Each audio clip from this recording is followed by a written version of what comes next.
when I started Playbook, I pitched to every investor you could think of. And people kept saying, go talk to Dima Yahya, go talk to Dima Yahya. After you hear the same name multiple times, khalas, I have to, like, Yes. she's the gateway. Yeah. Nobody wants to invest, or people want to ensure that she's in my cap table as a strategic investor. And I think it's having clarity on the vision. I think rarely you meet people who have a clear vision of where they want to go, even if they don't know how to get there.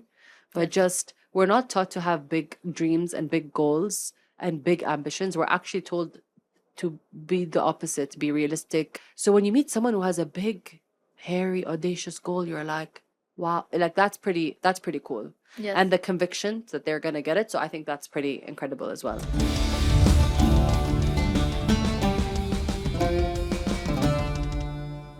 Hello. Hi. How are you? I'm so happy to be here. Thank you for inviting me into your podcast truck. Honestly, I just told you, like, I feel everything happens for a reason. Yeah. And let's consider this episode from Biban and the podcast truck by Media Turtle something that is serendipity. So my name is Aya Ahmed Maher. I am the head of research and innovation in Media Turtles Network. And I'm so happy that I have the chance to get to interview you today in the podcast truck. Please tell me who you are. I'm so happy you found me. This has been, again, such a highlight. I've spoken on multiple stages here in Biban, but this is by far the most exciting. Thank you for pulling me out of the crowd and saying you have to get into the podcast truck. So I'd love to share my story. My name is Wafaa Al Abidat. I'm a Bahraini entrepreneur. I have been a serial entrepreneur for 15 years, but I guess right now I'm most recognized and known for is Playbook. Playbook is a venture-backed 500 portfolio company. It's an edtech business. We have 11,000 members. It's a community for women to invest, to connect with each other, to do business with each other. We have hundreds of coaches and advisors on the app, and we have 20,000 minutes of content. It's an entire ecosystem in one app or in one platform. I love this. How did you come up with the name of Playbook? Because I think this is one of the first things that actually caught my attention. So I find a woman on stage owning it.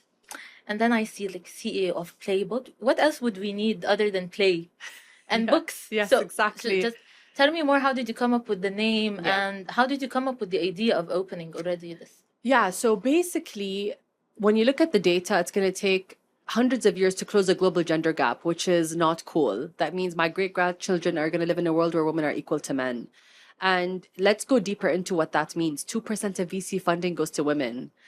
Less than 10% of women make it to chief level. Less than 5% make it to board positions. These numbers are horrific. However, girls do really well in school. We actually get better grades. So why are we able to hack academia and not hack the real world?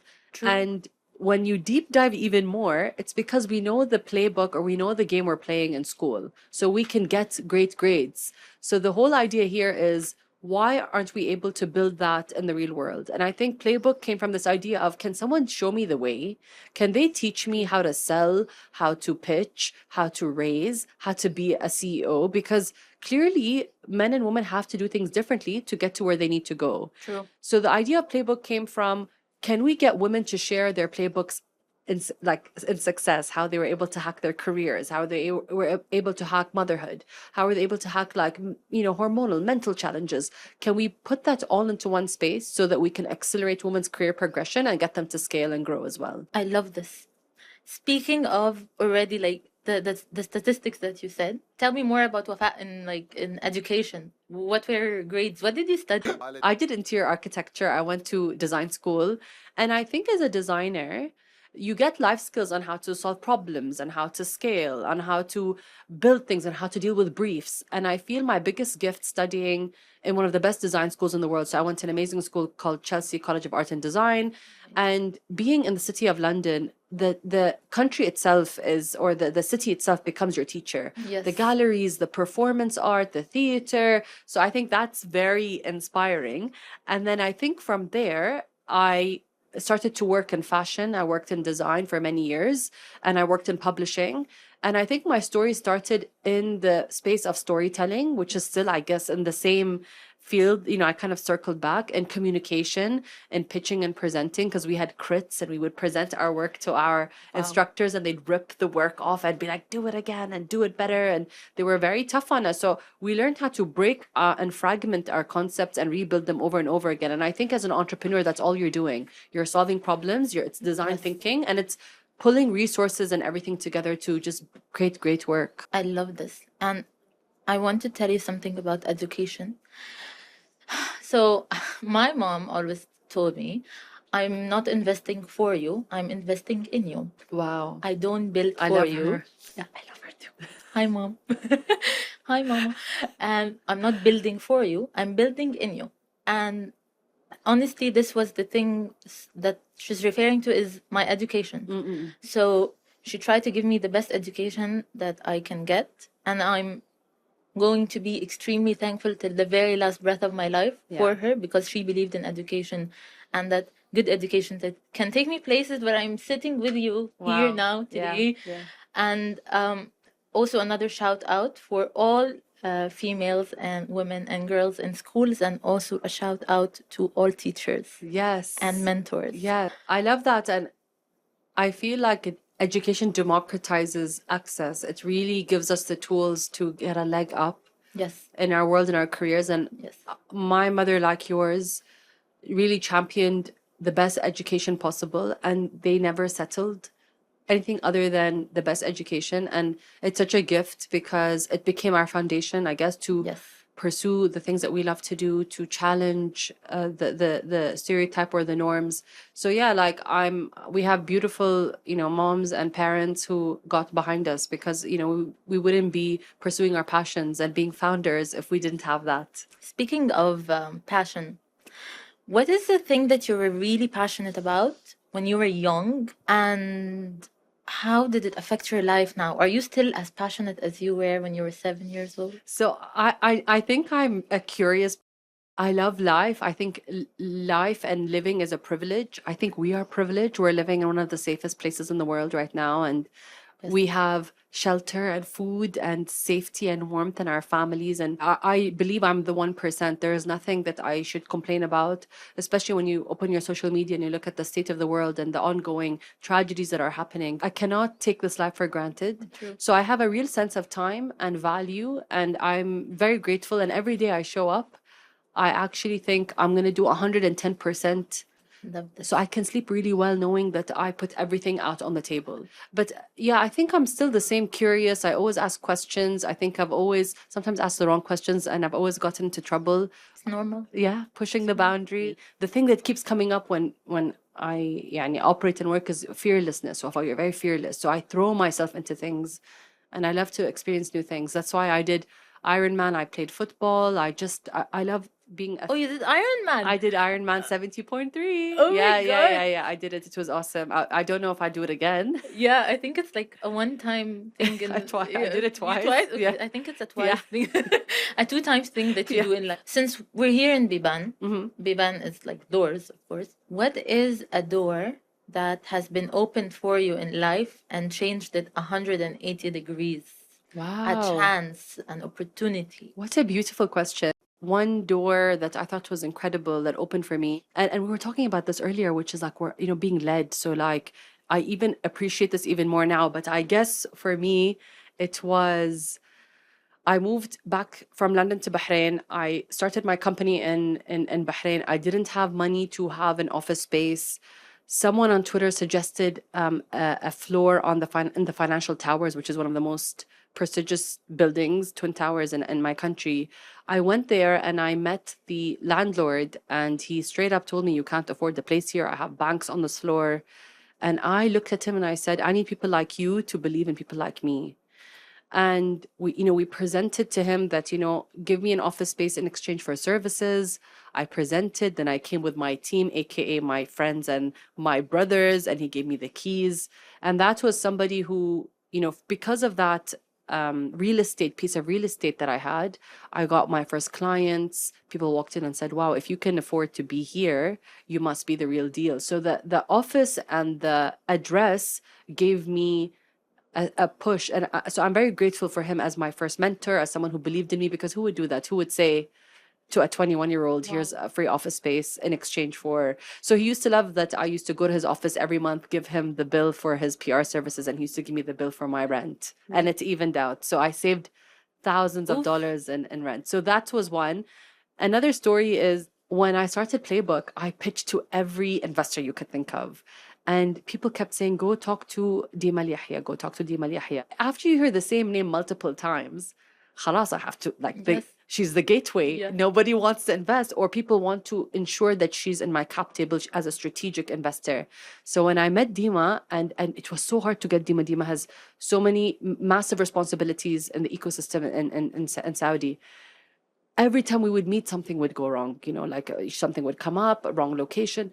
And I just kept persisting because Dima was the gateway to the next thing. Yes. So when we met, I looked at her and I said, Dima, there is no discussion. There is no negotiation. انت مكتوبة عندي انه you have to be with me. You have to be with me. Yes. She thankfully invested. We acquired Women's Park or her entity ages ago. But Dima is a mentor, a friend, a colleague, someone I look up to. يعني روحها جميلة وطيبة, she's abundant and she champions me. But Dima is that open door person for me in the region and in Saudi. So that's another very beautiful, all roads led to her, and it worked, and she, it worked in the most beautiful way. Oh, a very big shout out to Dima and to your first mentor. You're the Yes, Zaid. Yeah, he was Zaid. my first. Yes, yeah. They're marvelous. And of course, oh my God, my mother would kill me. She was my original mentor. She's the OG. Yeah. She was my, she's actually your door to life. She's the actual door in multiple ways. Yeah. Yeah. But my mother was also I love this. first believer, first backer. And she was my queen. She still is. She's awesome. I love this. And you know what, like, touched me the most when you said to Zaid, people like you have to believe in people like me. Yeah. Where did I have the courage to say that? Like, I feel he was like, who are you? You just came into my office and like with your finger, telling me, what to do. But Zaid was wonderful. I think I'm gonna use this. If like someone underestimates me or anyone else, I'm gonna always pass this forward, and it's gonna be like one of your life coach. Yes, and also I did the work. Yeah, so Of course. I came the next day, and I came the week after, and I came the week after, until I got the keys. Yes. So I think half of it is confidence in myself and the belief in myself. 2 is taking the risk to say things like that sometimes, which could get you in trouble. And trust me when I say it has. Yes. And the third thing is definitely doing the work. This is what makes a good entrepreneur.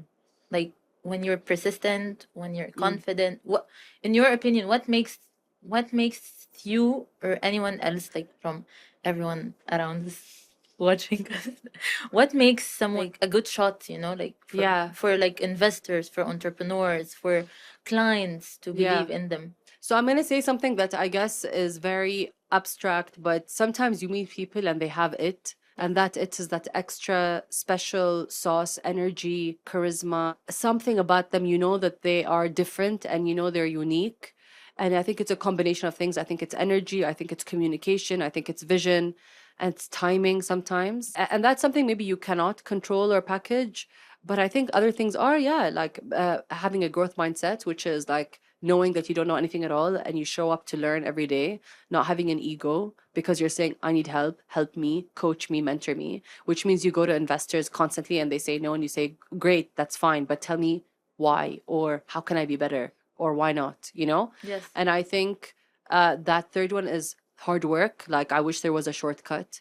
And actually, I think some people build things and they go viral. Yes. And that's never been my story. My story is like, and I'm like, and I mentioned them, and I'm like, X person, whatever she touches turns into gold, because they do multiple ventures and every single time it blows.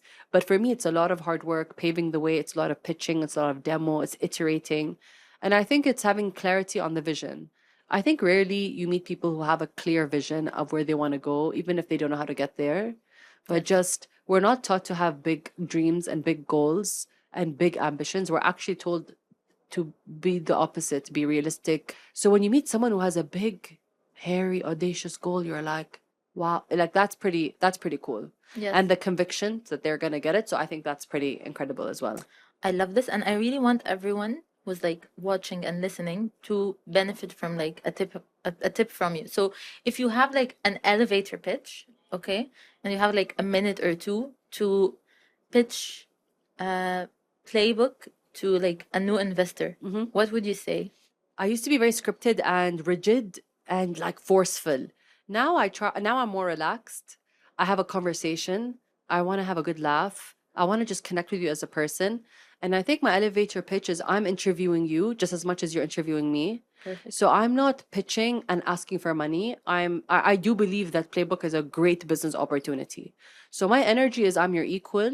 So I'm not trying to pitch, I'm trying to get to know the person and I'm curious. So I'll usually like if I'm in an elevator with you, I'd be like, love your energy, love your pen.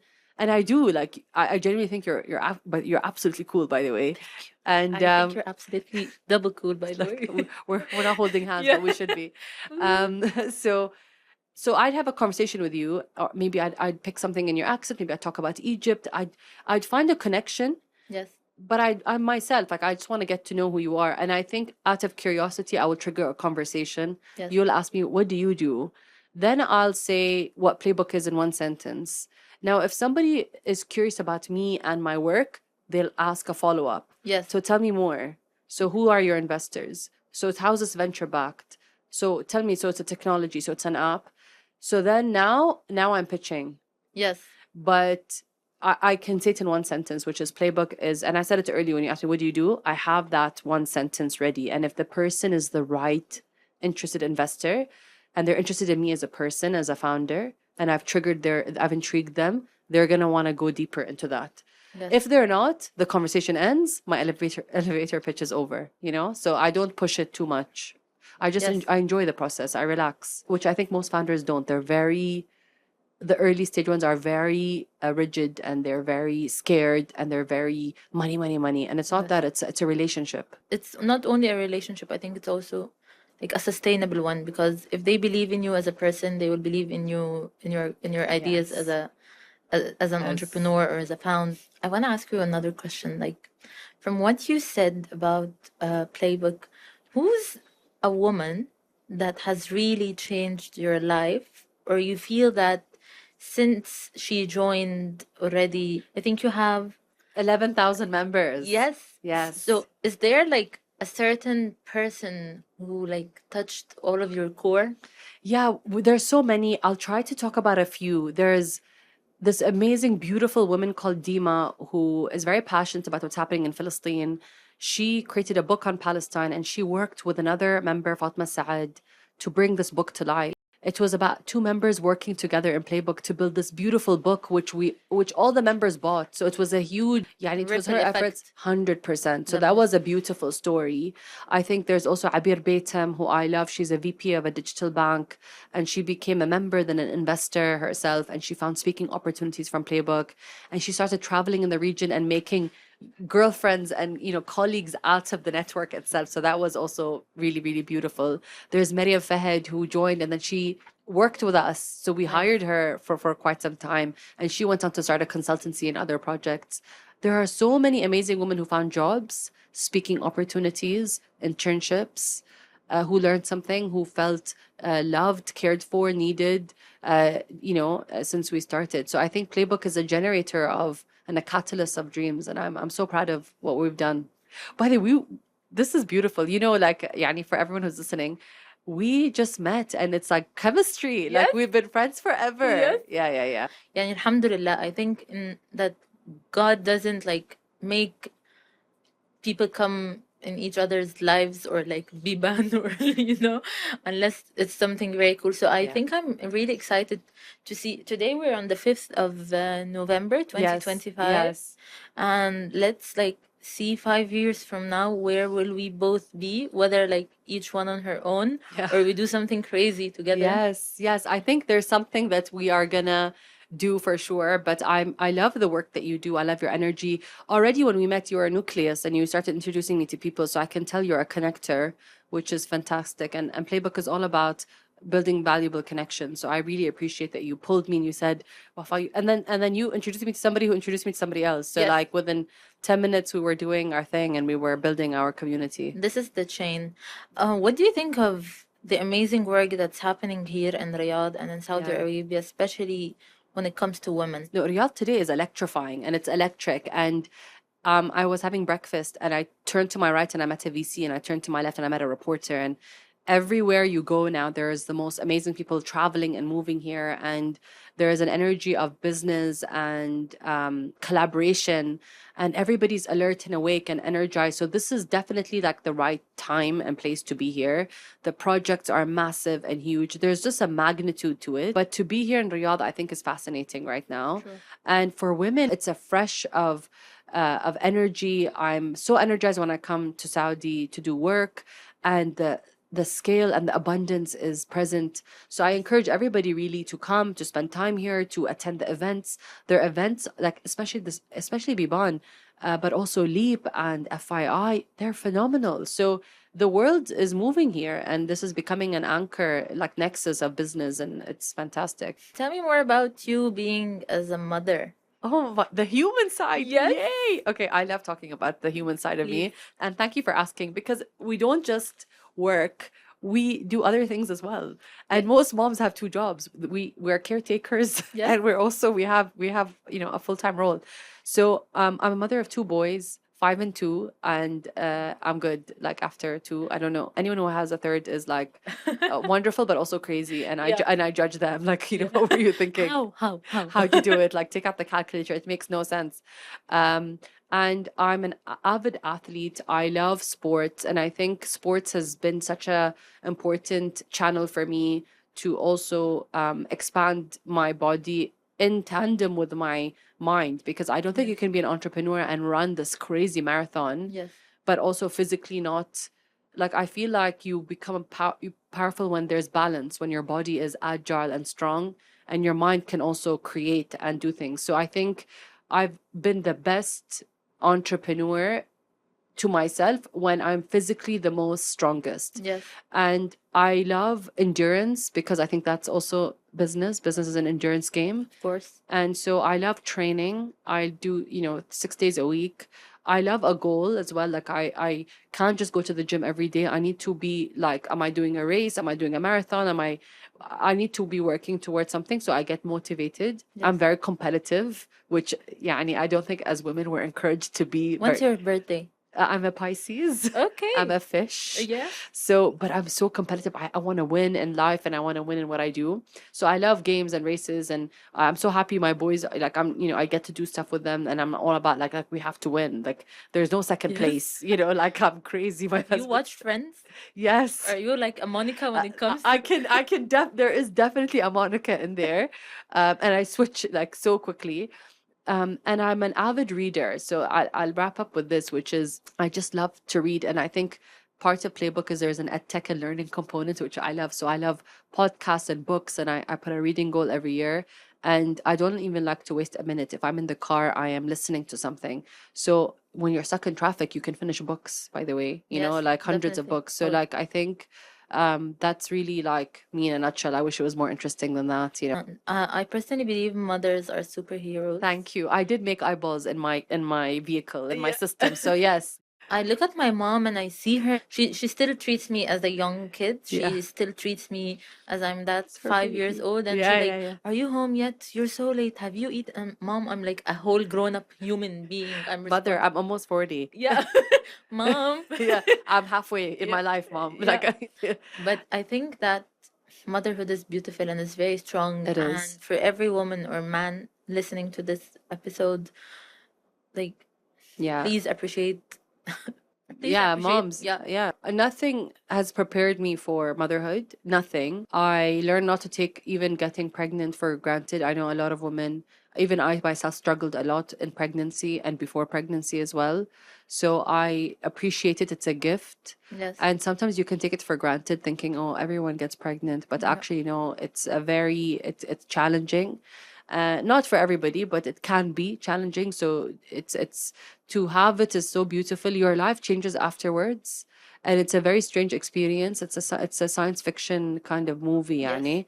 And you never become the person you were before. So you say goodbye to that person, but then you are like, wow, I can't, but how did I live before the kids as well? And can I say one more thing? I feel like once you have kids, you, this is a bit yani spiritual, but you have a deep connection to every child in the world. It's insane. So now when I see kids in the playground and I hear them crying, my kids are fine, but قلبي يحن عليهم and what's wrong? Are they okay? Like all of a sudden you're connected to to other kids, and then now you connect more to their moms and their dads, and the empathy it flourishes, and then you connect more with nature because you want your kids to have the best life. So now you're like, I need the planet to be better for my kids because True. you love them so much. So في connection مو طبيعي يصير between me and other women, mothers, that happens after having a child. And I think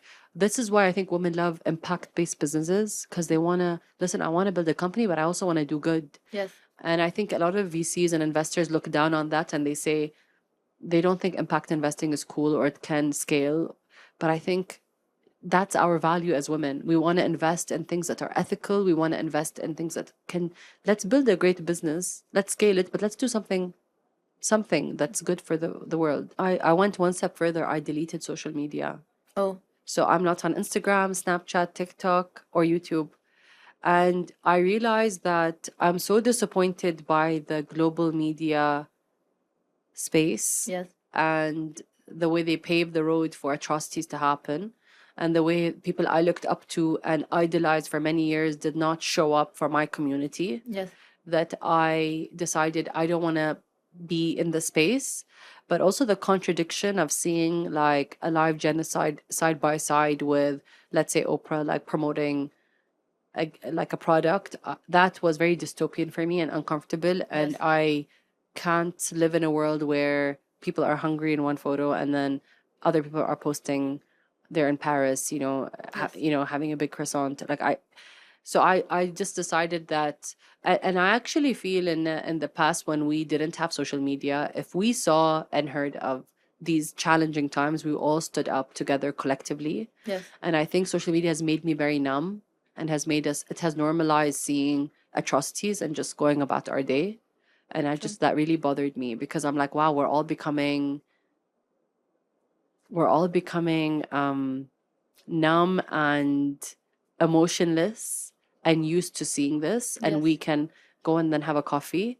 فصار عندي إن this is a toxic tool that is really trying to distract me from things that matter. So I'm out. So you're not on social media. I'm not on social media, and everyone's like, Wafaa, you're crazy. This is for your work. I'm like, my accounts are still being managed. Yes. Even my personal account, there are still posts. I didn't delete my accounts. I deleted the apps from my phone. Yeah. And I need to protect my energy and time, and I don't want to partake in this farce, basically. Of course, I really expect this. Yeah. And I stopped that and coffee this year, so two big addictions gone. Really? Yes. Wow. The coffee is not easy, by the way. You're not drinking this? No, but I smelled it. It's so nice. Yes. The smell is so good. I know. And we're in a truck, so it's even more intoxicating.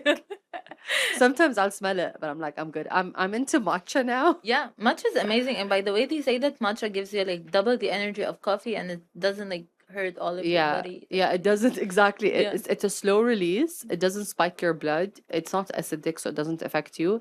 I don't even have it a lot. It's more of a social experience. Like if we're out, I'll have a matcha, or 2-3 times a week I'll have a matcha as a treat. I can even make it at home. Yeah. But the coffee was also very terrible for me. Yes. And that's also, as soon as I stopped, I've never felt happier. So, but when I tell people about the coffee, more than social media, they're like, how did you stop coffee? Yeah. They're stopping coffee is harder for people than social media, I think. They're like, how are you surviving? I'm like, I feel so much better without having coffee that I don't even miss coffee. Like I smell it, but I'm like, I'm good. Yeah.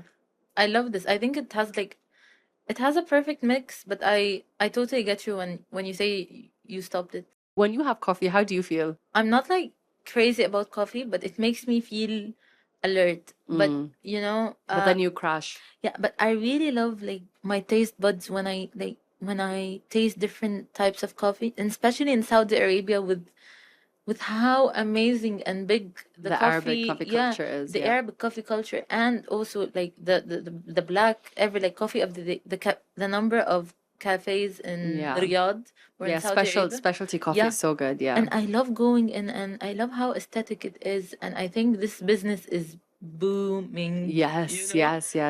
It feels a bit like you're in Europe, like, oh, Yeah. let's go for one, like, Yeah. let's go coffee hopping, I you love know? it. Yeah. I always go coffee hopping because, especially in Al Khobar, when I was there for like a couple of days, we went to 4 places after each other hopping because I'm staying here for a day or 2. Okay, so we're about to like end this beautiful conversation from Biban, and I'm gonna flip the question. What is a door that has been closed or like that rejected that you were rejected into Wow. at, and it also changed something in your being or in your life? I think there's 2. I think one, before Playbook, I ran a communications company, and we got a contract to do the marketing for 4 seasons, and we started the onboarding. They signed the contract. We were doing a tour, and then I found out that actually they had another PR company they signed to, so they had to apologize to us. So I felt very disappointed because we had started the work, we invested, they said yes, and then we unfortunately had to be يعني taken out of the project. But I'm still a member. I love them, but it was hurtful at the time.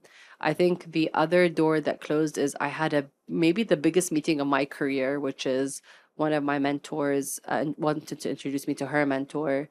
And the meeting was a very high level one, 20 minutes. And I was in Riyadh when it was supposed to happen, but it wasn't in my calendar. The invitation wasn't sent to me. It was sent to my colleague who didn't send it to me. So they called me and they said, "Where are you?" And I was like, I'm in the hotel. They're like, "Your meeting is now." And I said, "Nobody confirmed." So that was like the worst couple of hours of my life because they were waiting for me. I was in town and I was just in the hotel room. I wasn't aware. So it was a lot of miscommunication, and it was, I take some responsibility as well for having missed it. But I felt that door closed to potentially a big project that I missed. But then I remember I called my mother and I was like, "This is dreadful. This is like the worst day of my career." And she said, "How many wrong things happened for you not to attend this meeting?" And we counted 9. Oh. Like, I didn't get the email. It wasn't in my calendar. It was sent to 2 people. They miscommunicated. One went on leave. Nobody called. Nobody followed up. No one checked. The car wasn't sent. So oh my God, if it was written, it would have happened. There were 9 things. خلاص, it was not meant to be. So I slept better at night knowing that this was not written for me يعني as an opportunity, and inshallah there'll be. So those were 2 things that were, being grateful is the key. yes, If you're thankful and grateful, you don't need to be happy every day. yeah, This is not life. yeah, But you need to be grateful because صح. everything literally happens for a reason. Yes. Literally. Yeah, and I love ending on this note because that's what we were saying the whole time. We're like, we met for a Yes. reason. Exactly. I'm so excited to see where this is going to go. Yeah. I'm so excited if we get the podcast truck actually in your next event. Yes, my next event is Women in Wealth. It's all about women accumulating wealth. It's about money in motion, wealth and well-being, and power and networks. It's in April. I also wanted to say thank you so much to the podcast truck by Media Turtles. The team here is amazing.